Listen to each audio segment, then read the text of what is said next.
Hello বন্ধুরা, আসসালামু আলাইকুম। Welcome back to my channel রিমার রকমারি রান্নাতে।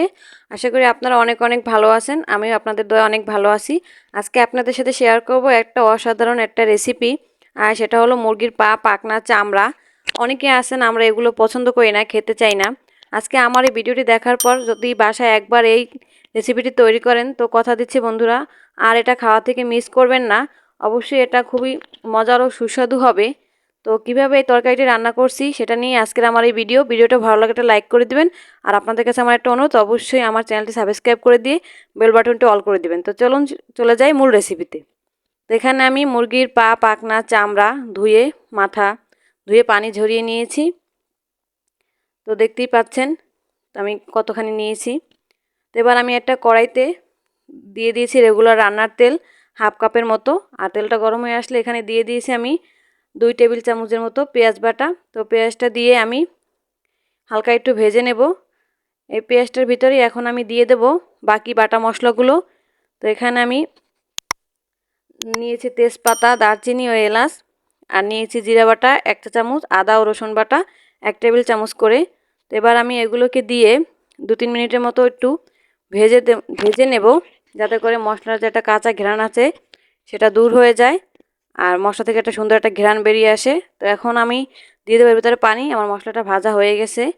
তো পানিটা দিয়ে এবার আমি দেবো গুঁড়ো মশলাগুলো। অবশ্যই পানিটা দিয়ে তারপর গুঁড়ো মশলা দিবেন।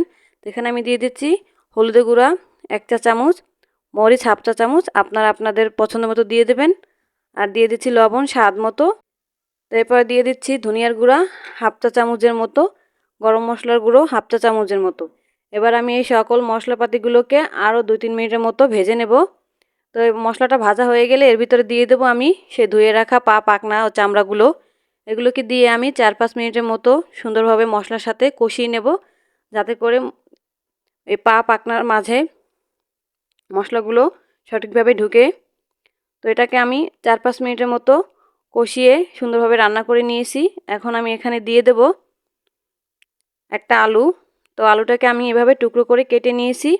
আপনারা চাইলে নাও দিতে পারেন, কিন্তু পা, পাখনার ভিতরে আলু দিলে খেতে খুব মজা হয়। আলুটা দিয়ে আমি আরও 2-3 মিনিটের মতো কষিয়ে নিয়েছি।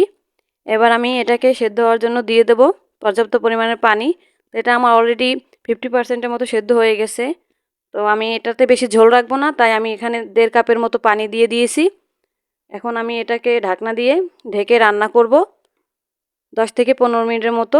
তো এটা আমি হাই হিটে রাখবো। তো ভিডিওটা যদি ভালো লাগে অবশ্যই একটা লাইক করে দিবেন। আর আপনাদের কাছে আমার ছোট্ট একটা অনুরোধ, অবশ্যই আমার চ্যানেলটি সাবস্ক্রাইব করে দিয়ে বেল বাটনটি অল করে দিবেন। আর অবশ্যই আমার পাশে থাকবেন। তো দেখুন বন্ধুরা, এটা আমার প্রায় হয়ে এসেছে। আর 2-3 মিনিটের মতো জাল করে আর একটু ঝোল টানিয়ে নিলেই হয়ে যাবে।